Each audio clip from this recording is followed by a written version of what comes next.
தி legend new Saravana ஸ்டோர்ஸின் Deepavali offer பவுனுக்கு ரூபாய் 1200 தள்ளுபடி அக்டோபர் 26 வரை. உங்கள் பசியார எங்கள் ருசி பேசும்.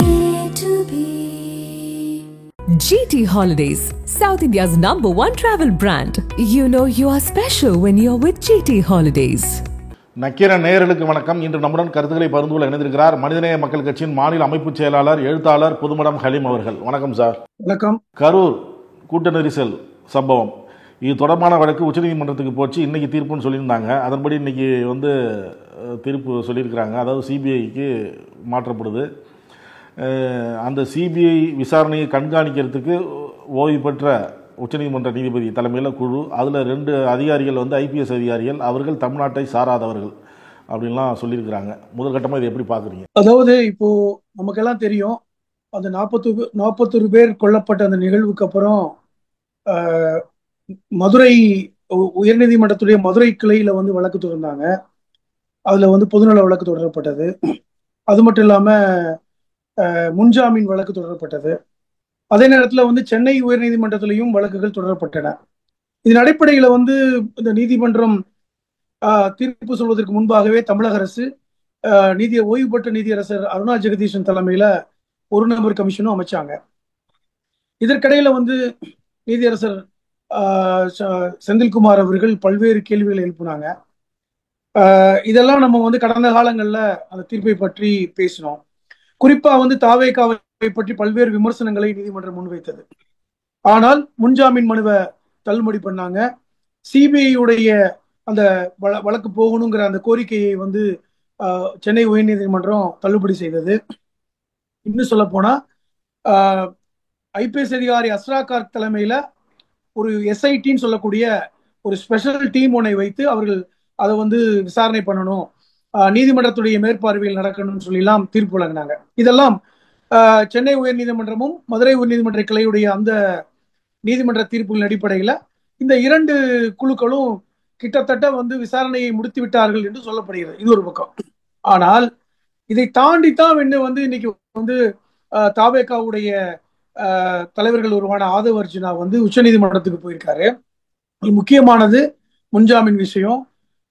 சிபிஐ கேட்கவில்லை என்றாலும் கூட அவர்கள் முக்கியமாக அந்த உச்சநீதிமன்றத்தில் வழக்கு தொடர்ந்த விஷயம் என்பது இந்த எஸ்ஐடின்னு சொல்லக்கூடிய இந்த விசாரணை குழுவை ரத்து செய்யணும், சிபிஐ நேரடியாக உச்சநீதிமன்றம் தலையிடணும் அப்படிங்கிற மாதிரி தான் போனாங்க. இன்னைக்கு உச்சநீதிமன்றத்தில் இந்த 2 நபர் பெஞ்ச் அவர்கள் கொடுத்த இந்த தீர்ப்பு என்பது மிகவும் எதிர்பார்த்ததை விட இன்னைக்கு ஒரு பெரிய டேர்னிங் பாயிண்டான ஒரு தீர்ப்பாக தான் நான் பார்க்கிறேன். என்னன்னா, முதலில் இந்த சிபிஐ வழக்கை அவர்கள் அதற்கு முன்பாக உச்சநீதிமன்றத்துடைய ஓய்வு பெற்ற தலைமை ஒரு நீதிபதி ஒருத்தரை வைத்து ஒரு இதே போன்று எப்படி அருணா ஜெகதீஷன் தலைமையில இன்னைக்கு இங்க ஒரு குழு அமைத்து தமிழக அரசு உத்தரவிட்டதோ, அதே போன்றுதான் அங்க உச்சநீதிமன்ற தலைமையில் இருந்த ஒரு ஓய்வு பெற்ற நீதிபதி தலைமையில ஒரு குழு அமைத்திருக்கிறாங்க. 3 பேர் கொண்ட குழுவை இன்னைக்கு உச்சநீதிமன்றம் அமைத்திருக்கிறது. அது மட்டும் இல்லாம அவர்கள் அந்த குழு என்பது சிபிஐ விசாரித்து அந்த குழுவுக்கு சொல்லணும். கிட்டத்தட்ட சிபிஐ விசாரணை தான். இப்ப சிபிஐ விசாரணைக்கு உத்தரவிட்டு இருக்கிறாங்க. சிபிஐ விசாரணைக்காக அவர்கள் உச்சநீதிமன்றம் போகல யாருமே. ஆனால் உச்சநீதிமன்றமே சிபிஐ விசாரிக்கட்டும், இந்த 3 பேர் கொண்ட தலைமையில் இருக்கின்ற ஓய்வு பெற்ற அந்த நீதிபதி குழுக்கள் அதை வழிநடத்தட்டுங்கிற இடத்துக்கு நகர்ந்திருக்காங்க. ஒன்று. இதுல முக்கியமான விஷயம் என்னன்னா, இந்த 41 பேரில் 9 வயது குழந்தையுடைய தந்தை சிபிஐ விசாரிக்கணும், எங்களுக்கு தமிழக அரசு மேல நம்பிக்கை இல்லை அப்படின்னு சொன்ன ஒரு வழக்கு அது இன்னைக்கு ஒரு பெரிய அளவுல ஒரு பேசும் பொருளாக மாறி இருக்கிறது. எப்படின்னா, இன்னைக்கு அந்த குழந்தையுடைய தாய் நாங்களே அந்த வழக்கை தொடரல, அது சொல்ல போனா என்னுடைய கணவர் என்னை விட்டு பிரிஞ்சு போயிட்டாரு, என்னுடைய குழந்தை 1 வயதா இருக்கும் போதே அவர் இல்லை, எங்க கூட இல்லை, என்னுடைய குழந்தைக்கு எத்தனை வயது என்று கூட அவருக்கு தெரியாது அப்படிங்கிற ஒரு விஷயத்த நீதிமன்றத்துக்கு சொல்லியிருக்காங்க.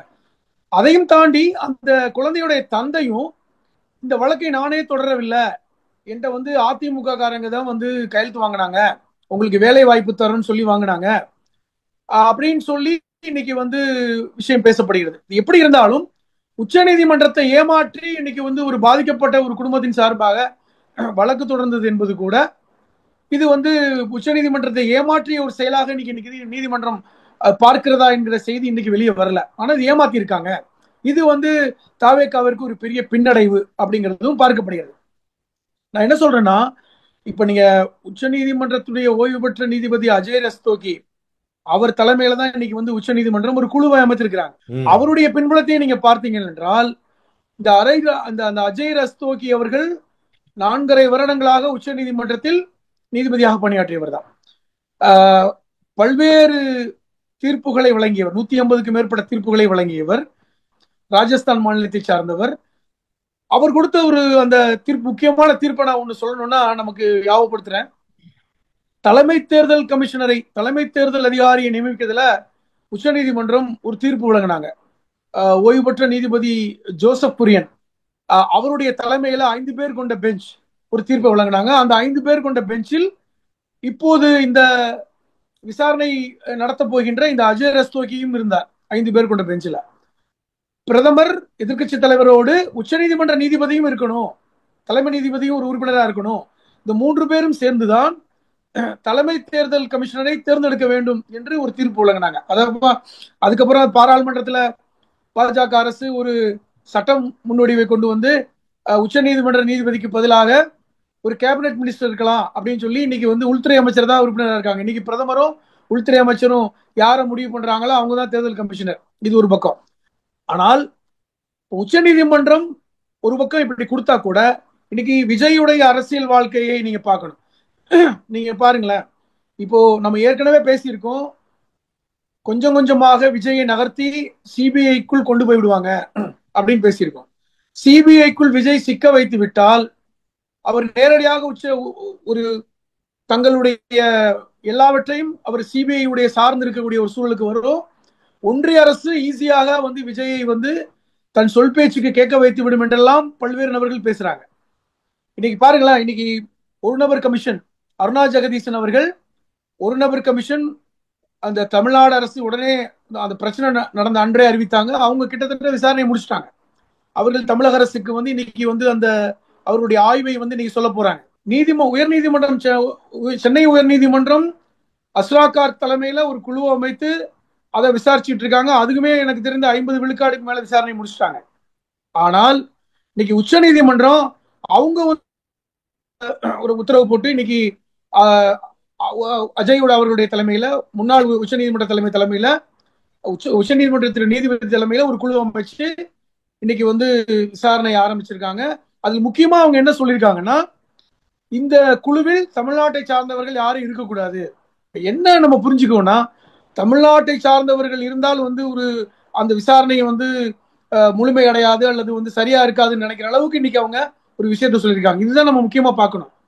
இன்னைக்கு இதன் மூலமாக என்ன ஒரு செய்தியை நாம் புரிந்து கொள்ள முடிகிறது என்றால், இன்னைக்கு இந்த கரூர் பிரச்சனை இன்னைக்கு உச்சநீதிமன்றத்துடைய கட்டுப்பாட்டுக்குள் சென்று விட்டது, சிபிஐக்குள்ள விசாரணைக்கு போய்விட்டது. இன்னைக்கு சிபிஐ விசாரித்து உச்ச நீதிமன்றத்துல அந்த அறிக்கை பிரகாரம் தான் இன்னைக்கு அவர்கள் தீர்ப்பு கொடுக்க போறாங்க. இப்போ ஒன்றிய அரசுடைய செல்வாக்கு எப்படி இருக்கும், ஒன்றிய அரசு இதை எப்படி கையாளுவாங்க? இன்னைக்கு கிட்டத்தட்ட விஜயும் தாவேகா கட்சியும் இன்னைக்கு ஒன்றிய அரசு கட்டுப்பாட்டுக்குள் சென்று விட்டார்களா என்கிற கேள்வியும் எழுந்திருக்கிறது. சிபிஐ விசாரணைக்கு போயிடுச்சுன்னா அது அப்படியே சிபிஐ வழக்கிலே வச்சிருப்பாங்க, விசாரித்து முடிக்க மாட்டாங்க. அதை காரணம் காட்டி நீங்கள் சொல்கிற மாதிரி விஜய் தங்கள் கட்டுப்பாட்டில் வைப்பாங்க அப்படின்லாம் நீங்கள் சொல்கிறது தான். இப்போ அதுக்கு அதுதான் இப்போ ஒரு குழு, ஓய்வு பெற்ற நீதிபதி, சுப்ரீம் கோர்ட் நீதிபதி தலைமையில் ஒரு குழு அமைக்கப்பட்டு அது சிபிஐ என்ன செய்யணும் இல்லை என்ன செய்யுது அதை கண்காணிக்கிறதுக்குன்னு ஒரு குழு அமைச்சிட்டாங்கல்ல. இப்போ அது காலம் தாழ்ந்து போகிறதுக்கு வாய்ப்பு இல்லைல்ல. என்ன செய்கிறாங்க அப்படின்னு அறிக்கை தாக்கல் செய்ய சொல்லியிருக்காங்க. அப்போ இது மற்ற வழக்குகள் போலவே இந்த வழக்கு அப்படியே கிடந்து போவாது அப்படின்னு நம்பிக்கை வரலையா? இல்ல இப்ப நான் 2 விஷயமா பாக்குறேன். பல்வேறு வழக்குகள் சிபிஐ விசாரித்து எத்தனை விஷயத்துக்கு முடிவெடுத்திருக்காங்க. பல்வேறு சிபிஐ வழக்குகளில் பல்வேறு அரசியல் கட்சிகள் எப்படி மிரட்டப்பட்டாங்க. இப்போ நீங்க மகாராஷ்டிரால தேசியவாத காங்கிரஸ் தலைவராக இருக்கின்ற சரத்பவாருடைய சகோதரர். அதான் சார், இப்போ இதெல்லாம் நீங்க பல்வேறு உதாரணங்கள் ஏற்கனவே சொல்லியிருக்கீங்க. இப்ப உச்ச நீதிமன்ற ஓய்வு பெற்ற நீதிபதி தலைமையில் குழு அமைச்சாச்சுல்ல, அந்த குழு சிபிஐ என்ன பண்ணுதுங்கிறத கண்காணிக்கும்ல, நீதிமன்றம் சொல்றதை கேட்கும்ல, கிடப்புல போடாதீங்க, டக்குன்னு விசாரிங்க, முடிவு கொண்டு வாங்கன்னு சொல்லும்ல. இல்ல அதுதான் சொல்றேன். இப்போ அஜய் ரஸ்தோகி அவர்களுடைய தீர்ப்புகளை சொன்ன அவர் ஒரு நேர்மையான நீதியரசர் தான் அப்படிங்கிற அந்த கருத்தும் இருக்கிறது. இந்த தேர்தல் கமிஷன் விஷயத்துல கூட அவர் 5 பேர் கொண்ட பெஞ்சில் அவர் இந்த தீர்ப்பை தான் சொல்லியிருக்காரு அப்படிங்கறத சொன்ன அவர் ராஜஸ்தானுடைய மாநிலத்தை சார்ந்தவர். அது ஒரு பக்கம். ஆனால் விசாரணை செய்வது சிபிஐ அதிகாரிகள் தான். சிபிஐ அதிகாரிகள் எப்படி தீர்ப்பு எப்படி விசாரித்து அறிக்கை கொடுப்பாங்கன்னு நமக்கு தெரியாது. நீதியரசர்கள் மேற்பார்வையிடுவாங்க. இப்ப எப்படி தமிழ்நாட்டில் அசராகார் தலைமையில விசாரணை நடந்தாலும் நீதிபதியுடைய மேற்பார்வை, நீதிமன்றத்துடைய மேற்பார்வையில தான் அந்த விசாரணை நடக்குது. இப்ப அதே போன்றுதான் அங்க நடக்க போகுது. அப்ப சிபிஐ தான் முழுக்க இறங்கி இன்னைக்கு விசாரணை பண்ண போறாங்க. சிபிஐ கொடுக்கிற அந்த அந்த அந்த விஷயங்களை பொறுத்து தான் இந்த நீதிபதிகள் முடிவெடுக்க போறாங்க. அப்ப இந்த சிபிஐ யாருடைய கட்டுப்பாட்டில் இருக்கிறது அதை நீங்க புரிஞ்சுக்கணும். சிபிஐ முழுக்க முழுக்க தனிப்பட்ட ஒரு அமைப்பாக இருந்தாலும் கூட பல்வேறு காலகட்டங்களில் அது ஒன்றிய அரசுடைய கட்டுப்பாட்டுக்குள் ஒன்றிய அரசுடைய அந்த அனுசரணை இருக்கிறது என்கிற குற்றச்சாட்டை பல்வேறு எதிர்க்கட்சி தலைவர்கள் பேசிட்டாங்க. அப்ப இந்த சிபிஐ உடைய அந்த விசாரணை எப்படி இருக்கும் நமக்கு தெரியாது. ஆனால் ஒரு விஷயத்தை நம்ம உறுதியாக சொல்ல முடியும், இந்த சிபிஐயை ஒன்றிய அரசு கண்டிப்பாக விஜய் விஷயத்தில் பயன்படுத்தும். இந்த குற்றச்சாட்டை நம்ம முன்வைக்கலாம். ஏனென்றால் விஜயை நம்ம கைக்குள்ள கொண்டு வரணும். இப்ப விஜய் இப்ப சிபிஐ உடைய விசாரணைக்குள்ள வரும் பொழுது கண்டிப்பாக ஒன்றிய அரசுடைய அந்த இன்டர்வென்ஷன் இருக்கும்ல, அப்ப அந்த இடத்துக்கு நகர்வார். நம்ம பல்வேறு தடவை சொல்லியிருக்கோம். கடந்த காலங்களில் கூட விஜய் சிபிஐ விசாரணைக்குள் வந்தார் என்றால் அவர் முழு கட்டுப்பாட்டுக்குள், ஒன்றிய அரசுடைய கட்டுப்பாட்டுக்குள், பாஜகவுடைய கட்டுப்பாட்டுக்குள் விடுவார் என்று நான் மட்டும் இல்ல பல்வேறு பத்திரிகையாளர்கள் இதை சொல்லியிருக்கோம். அப்ப இதை இதே இடத்துக்கு இன்னைக்கு நகர்ந்திருக்காங்க. அப்ப இது எப்படி போகும்? 2026 தேர்தலுக்கு முன்பாக எல்லாரும் என்ன சொல்றாங்க, ஜனவரிக்குள்ளே விஜய் என்டிஏ கூட்டணிக்கு வந்துருவாரு. அப்ப என்டிஏ கூட்டணிக்கு விஜய் வந்தா மட்டும்தான் அவர் காப்பாற்றப்படுவார். இப்படி எல்லாம் இருக்கிறது பேச்சு. இப்ப அது கேட்டார் போலதான் இன்னைக்கு சிபிஐ விசாரணைக்கு யாருமே சிபிஐ விசாரணை கேட்டு உச்ச நீதிமன்றத்துக்கு போகல. ஆதவ் அர்ஜுன் சிபிஐ விசாரணைக்கு போகல. அவர் கேட்டுக்கொண்டது எல்லாமே இந்த எஸ்ஐடின்னு சொல்லி சென்னை உயர்நீதிமன்றம் அமைத்த அந்த விசாரணையை நீங்க தடுக்கணும்னு சொல்லியிருக்காங்க. அதுதான். அப்ப இன்னைக்கு உச்ச நீதிமன்றம் என்ன சொல்லியிருக்கணும், இந்த எஸ்ஐடியை விசாரணையை நடத்தட்டும், அது எங்களுக்கு உச்ச நீதிமன்றத்துக்கு நேரடியாக எங்களுக்கு ரிப்போர்ட் பண்ணட்டும் கூட சொல்லியிருக்கலாம்.